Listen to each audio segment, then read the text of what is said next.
Thank you, Paul. Okay, everybody, we're going to be looking at topic 6, which is human resources for the GCSE WJC spec. I'm going to try and get through as much of it as I can, add some exam questions in where I can as well, just to kind of give you a little bit of context to the section. Okay, so we're going to start off with organisational structures of the human resources. And what I am doing, which I've done previously, is I've used those knowledge organisers on the WJC website, which are really, really useful to use.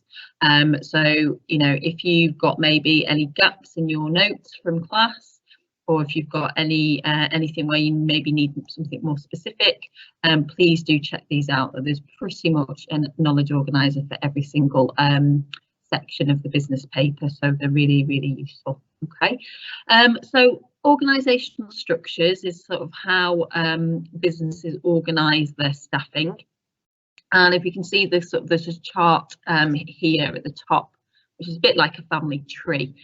So it just shows you for this particular business how the structure of the business is. So you've got your managing director at the top, then you've got a director for marketing, finance, operations and HR. This is kind of looks like it's a functional business structure, and so that, you know, departments are split into the different functions. Not always with every business, but some businesses do that. Then you looks like you've got a marketing manager, finance supervisor, production team leaders and personnel manager. And then under that you've got maybe the people at the bottom of the hierarchy, which is your sales team, your accounts assistant, your production team members, etc. Okay, so that's kind of how things, and in the exam you might get like an organisational structure that you kind of need to decide, you know, who's in charge of who. We're going to look at job roles.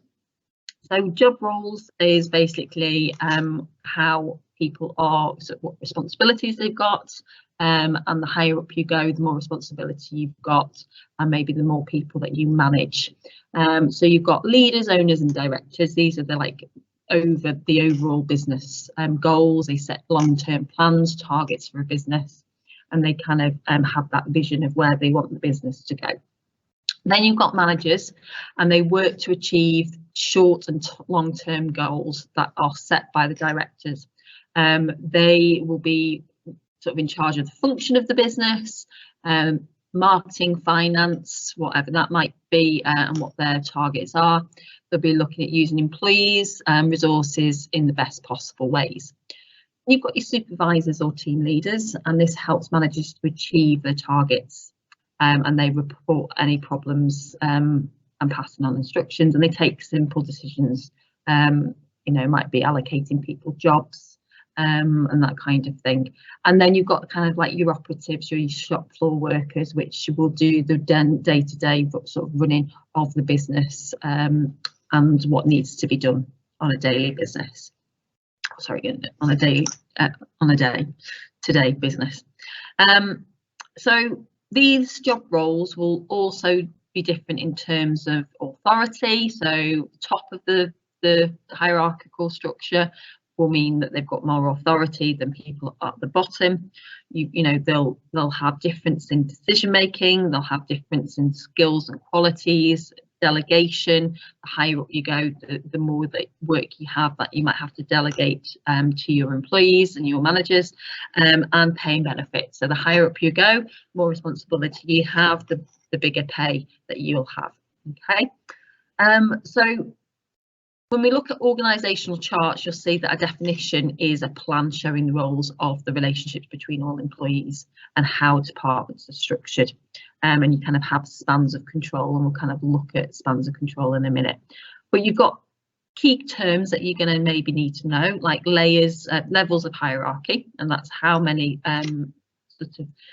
layers of authority you have in a business. Then you've got chain of commands, and that's the path in which you have to pass on information. Then you've got a line manager, which is a person immediately above the worker. So if we look on this organisational structure here, if you're asking in the exam about who's the line manager of the sales team, well, that would be the marketing manager. Okay, with regards to that.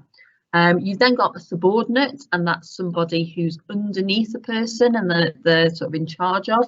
So if we think about who is a subordinate of the finance supervisors, well, that's the account assistants, if you look at that organisational structure that we've got on the screen at the moment.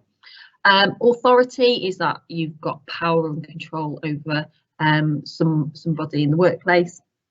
Delegation, which I've just mentioned, but that's sort of passing down work maybe that you've got.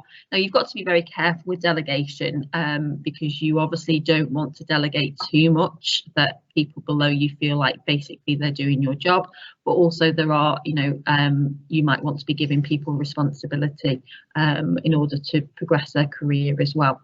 Then you've got span of control, the number of subordinates a person is responsible for. So if you've got a wide span of control, you have got maybe quite a lot of people under you. If you've got a narrow span of control, you might only have a few people that you're responsible for. Okay. Generally in spans of control, yeah, it all depends on who's under you. Okay, so we're going to very quickly maybe have a look at the question. This was from the Unit 1 2019 paper, and this was a question about maids in Wales, a cleaning company based in South Wales. It has a main office and the office offers cleaning service to both commercial and domestic properties. Below is the organisational chart for Made in Wales, so you can see that the organisational chart is here. Find the term span of control. Okay, is a question there. From the organisational chart, identify the span of control of the finance director, and from the organisational chart. So these are the questions here. So I'm just going to go through the mark scheme with you with regards to that. Okay, so determine the term span of control. Well, that's the number of people that a person has direct responsibility for. You can see that number of people and person with direct responsibility is kind of underlined there. So from the organisation chart, identify the span of control the finance of the finance director. Well, you've got 4 office workers, or 4 would it be accepted. So if you look at the finance, if I just go back, the finance director is here.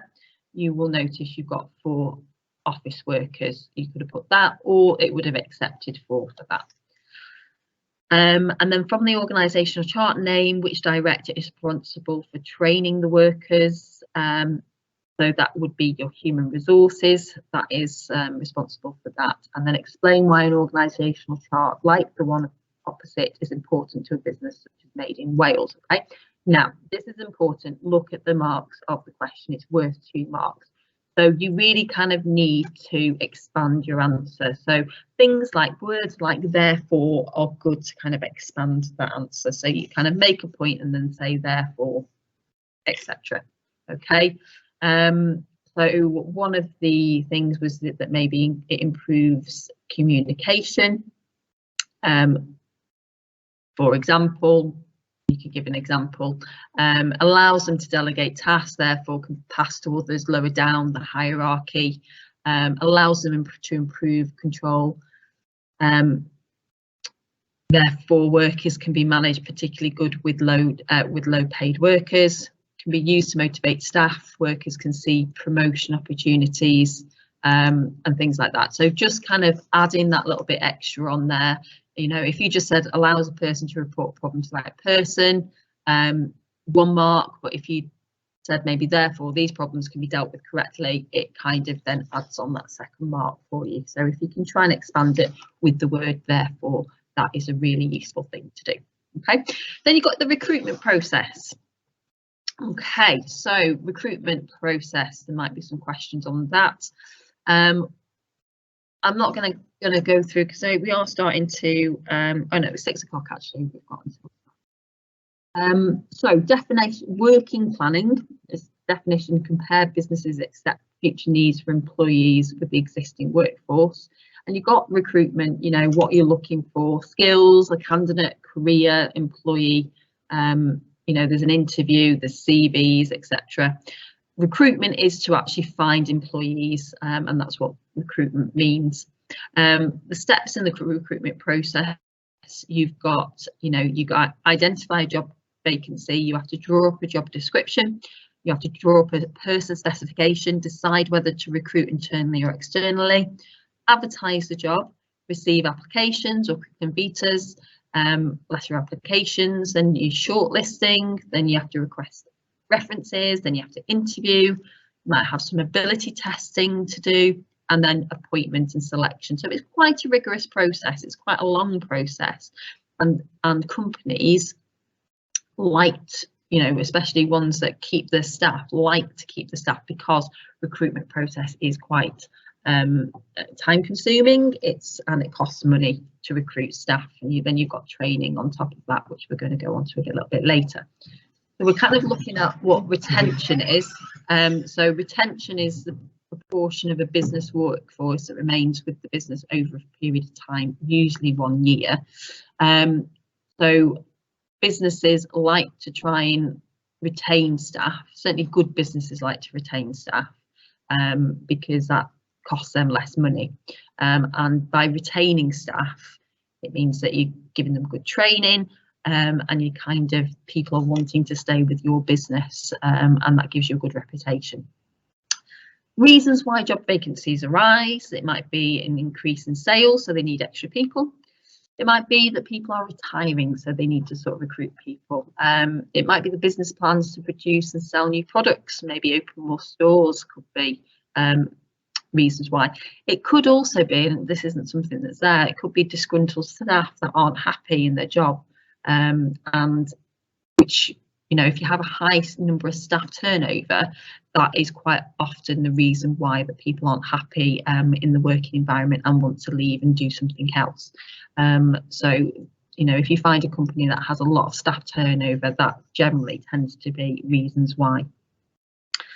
Other definitions that you might need to know about is looking at headhunting. So this is the method of recruitment where actually a business approaching an employee. So they found a really good person doing a job in maybe another company, and they've been approached by somebody from another company.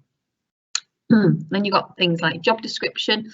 So you might have a question like, what is the purpose of a job description? So that's to make sure that you are matching the right person with the right job, that people know what is expected of them, that people know exactly, if I was to apply for this job, would I know what I'm going to be doing?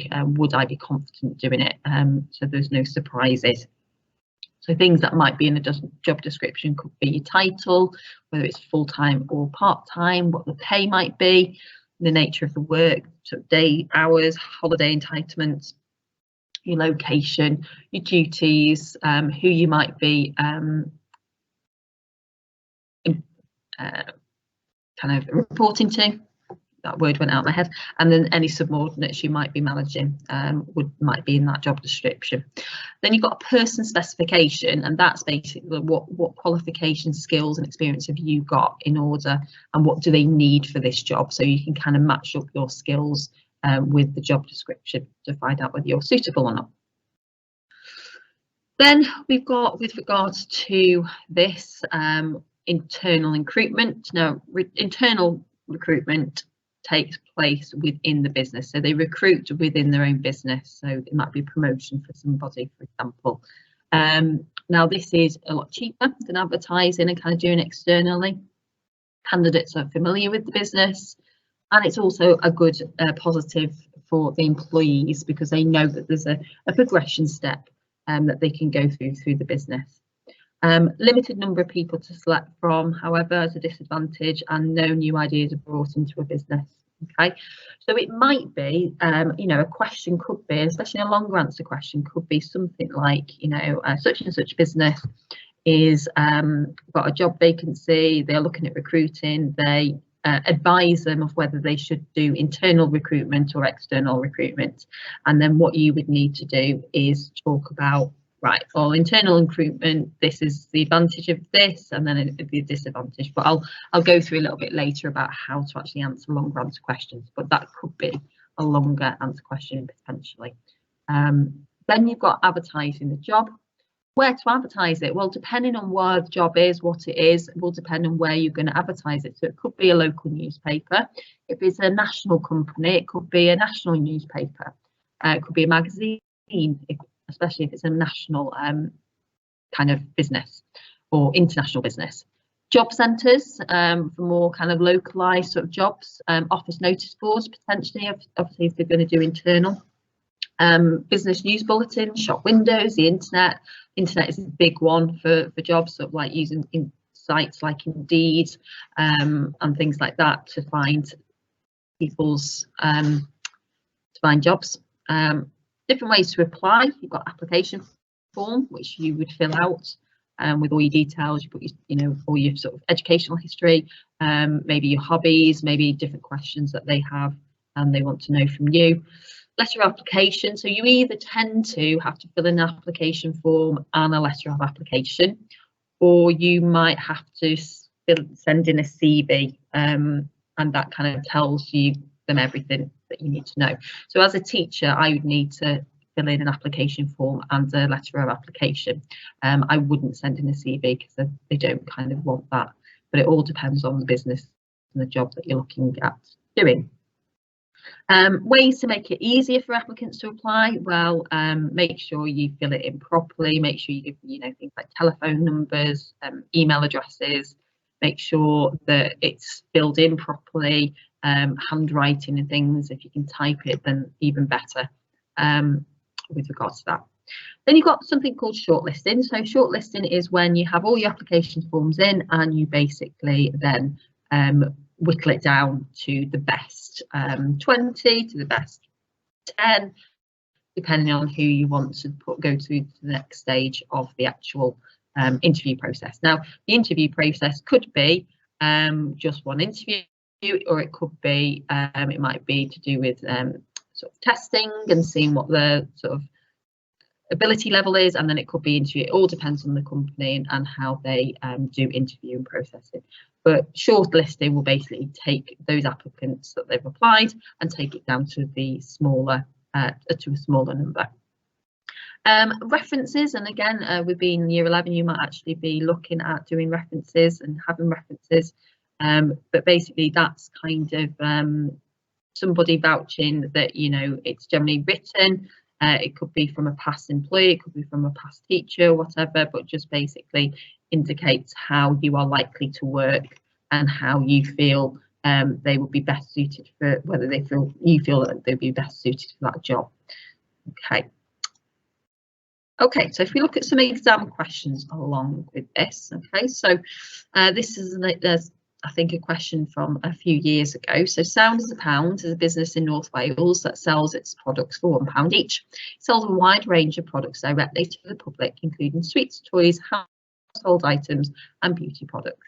It competes with national businesses like Pound World, 99 stores, Home Bargains at 6 stores across North Wales, and employs over 100 people. Okay, Sound as a Pound is open 3 new stores and need to recruit managers, shop assistants, delivery drivers and cleaners. Consider 2 appropriate media that Sound as a Pound could use to advertise the vacancies to ensure that we recruit the right people. Okay, so the kind of things that you'll be looking here, it's a 6-mark question. So quite sometimes with the 6-mark question, so 6, 8 and 10 tend to be broken down into this AO1, AO2, AO3 breakdown. But your AO1 marks is your knowledge and understanding. Okay, your AO2 is your context. Now, context, year 11, whatever reason, it's probably one of the easiest things to do because you've got the information pretty much, but they always leave it out. But your context is basically adding any information you can about that business. Okay, so we know it's a shop, we know it's like a Poundland style shop. That is the business that you need to be making sure you're writing about, not generally. Don't do anything general.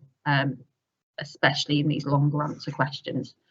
And then A3 is how you're writing it. Now, I haven't written it for this question. There is a question a bit further on that I've written an example paragraph for. But what I try and tell my year 11s is that try and do it where you are making sort of 3 points I mean, this is an advantage and disadvantage, but it's kind of you're trying to make sure that you get as much in as possible for this. So think about it. It is a North Wales. So we go back a minute. It is located in North Wales. So that's going to be an important bit of information, right? So you're looking at things like shop window, okay? You know, it's low cost, seen by people that use the shop. Again, we're using the fact it's a shop window. Seen by people that use the shop, familiar with the business, advertised to many people, good for jobs where people meet the person specification, for example, a shop assistant. So that's a really good one to do. So you could say something like in pound, sound of the pound shop window might be a good place, and just kind of expand it a little bit with regards to that.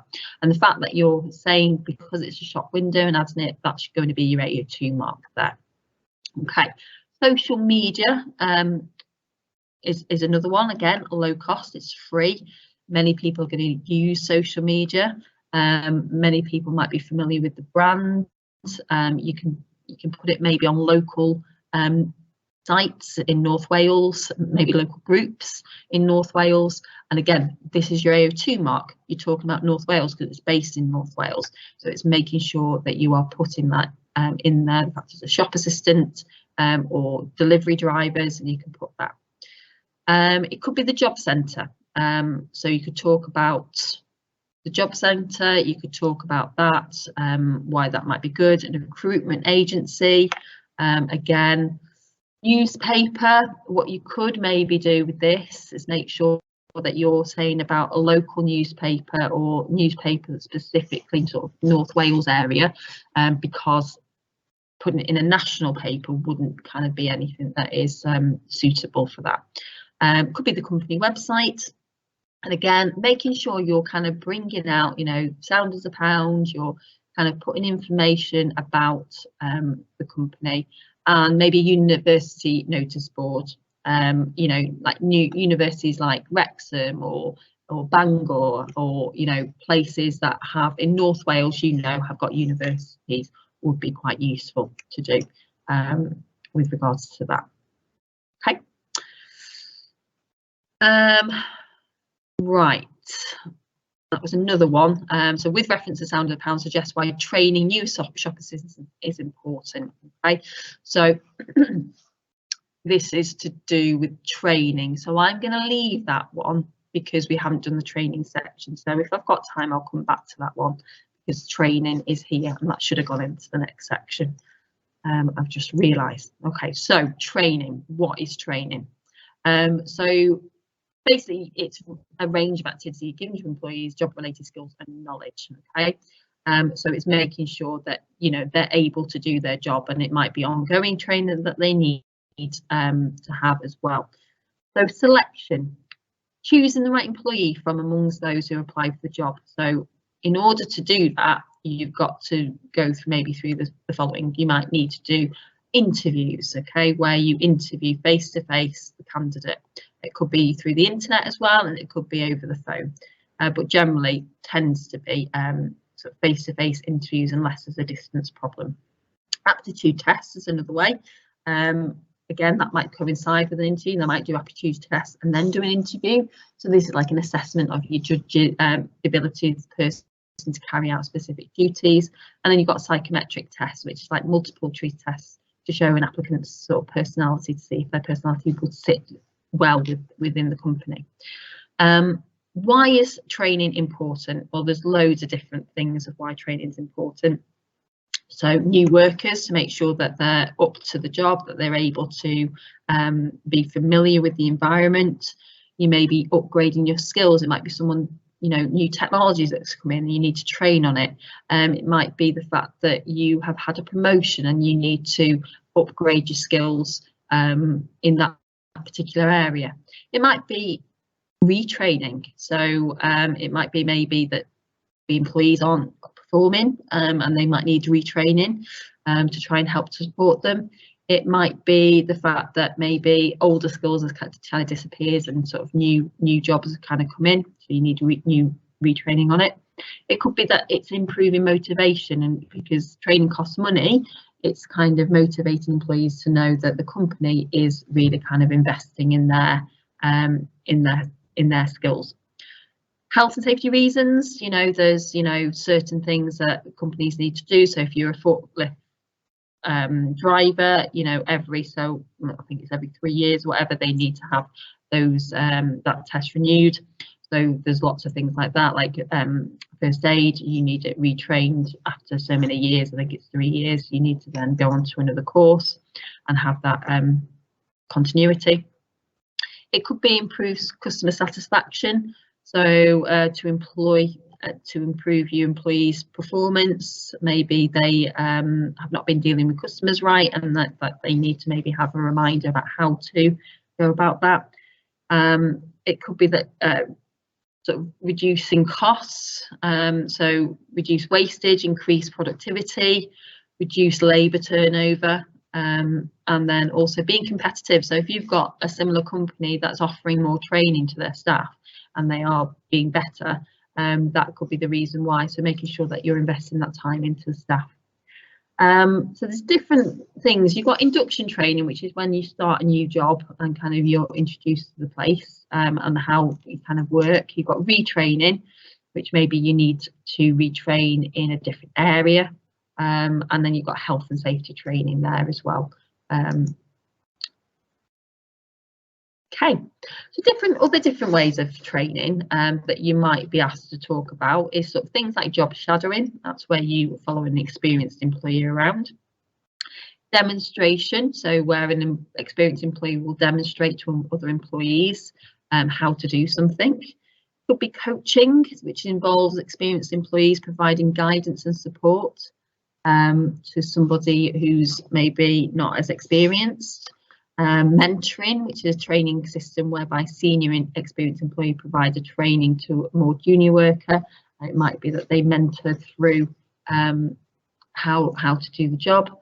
A job rotation as well is regular switching of staff between jobs, similar degree of complexity, which is kind of keeps people not getting bored in their particular job. We've then got a sandwich course where employees are allowed to carry out jobs but also attend college, quite often on like an apprenticeship level as well. That quite often happens, so you might have one day in college and then the rest of the time in work. And then you've got outside trainers as well kind of coming in, where those outside trainers will kind of train staff on different things depending on what it is. Okay, so with training though, there are in-house and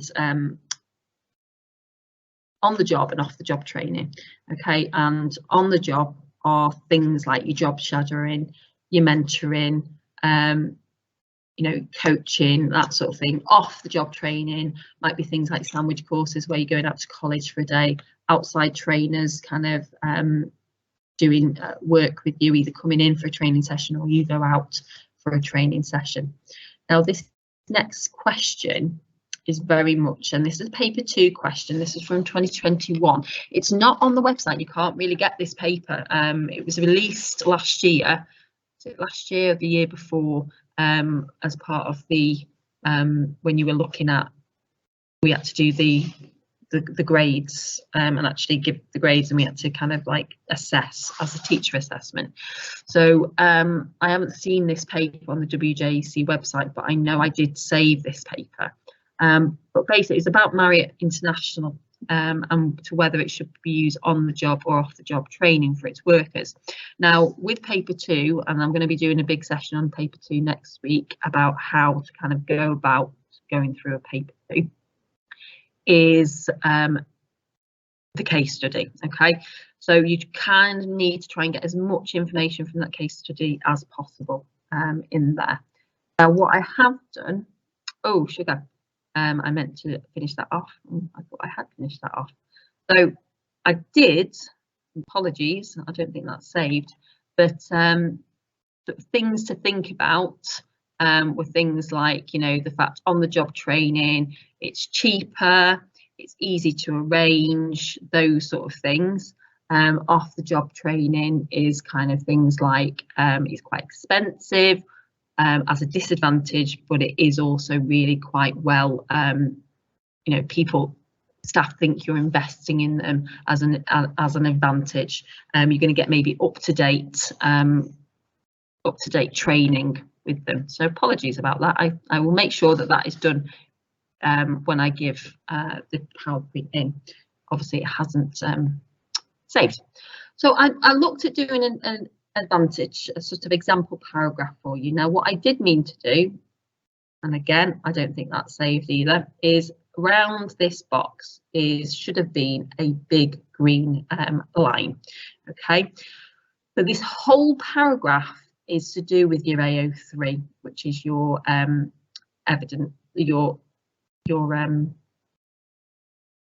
not context, so you evaluation and analysis, and again that hasn't saved, apologies for that. So analysis and evaluation should be there, not however disadvantage. That was kind of from here.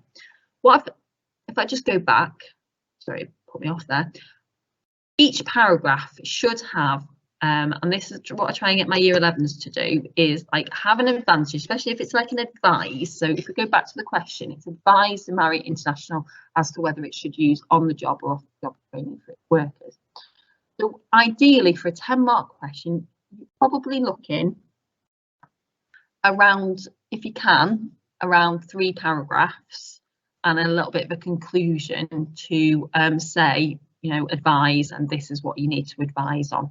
Okay, just to try and make sure you are trying to hit those 10 marks. So advise the last paragraph should be whether you think they should have on the job or whether you think they should have off the job training.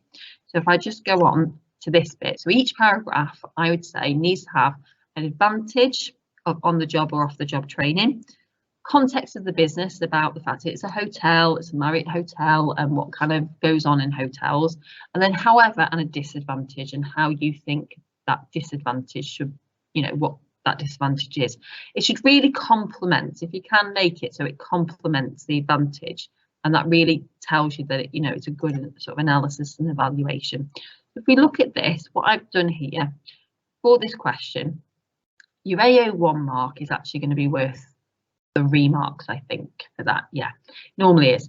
AO2 would be worth 3 marks on a 10-mark question, and your AO3 is normally worth 4 marks on it, and any 8 or 10-mark question is generally worth 4 marks. So it's how you're writing this, and what I'm trying to get into my year 11s, it's about how you're writing it. So if you just list a load of advantages and disadvantages, you're only going to really hit the AO1. You're not really going to hit much of this, the context and the AO3. But if you write it in a way where you're comparing to advantages and disadvantages, an advantage and a disadvantage, it's going to hit these AO3 marks. And if you are putting as much information in there from the question, the sort of case study into your answer as possible, then you're going to hit these AO2 marks.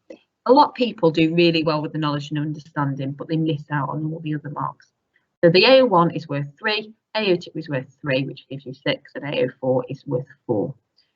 Okay, so if we look at this example paragraph, so I've written, so one of the advantages of using on-the-job training is that it's cheaper than off-the-job training, as workers work alongside an experienced co-worker picking up skills needed.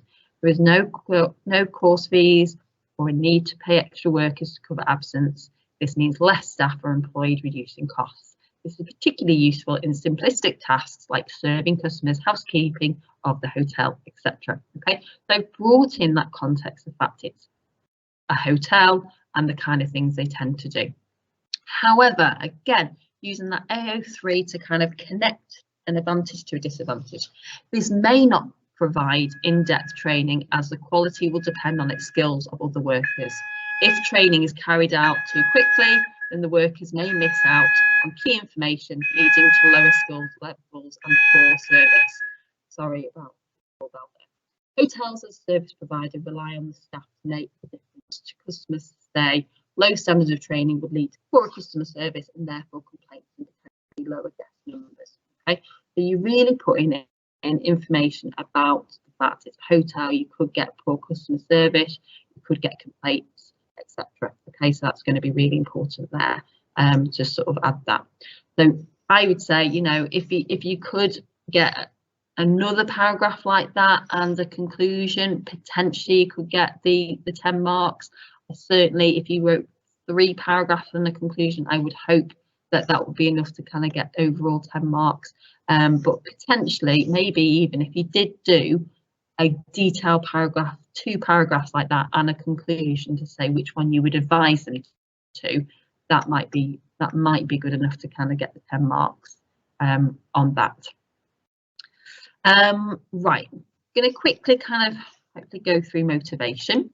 Okay, so motivation is kind of how you would motivate staff to behave in certain ways. So you're looking at absenteeism, excuse me, I couldn't say that word. So this occurs when like people aren't in work, and it quite happens when people are unhappy in work. They try and avoid work because they're unhappy in it and they're unhappy in their job, which obviously costs the company lots of money. Benefits to businesses having a well-motivated workforce. Well, it increases productivity. You have less staff turnover, so that you've got retaining your staff. You've got people that aren't going to be off.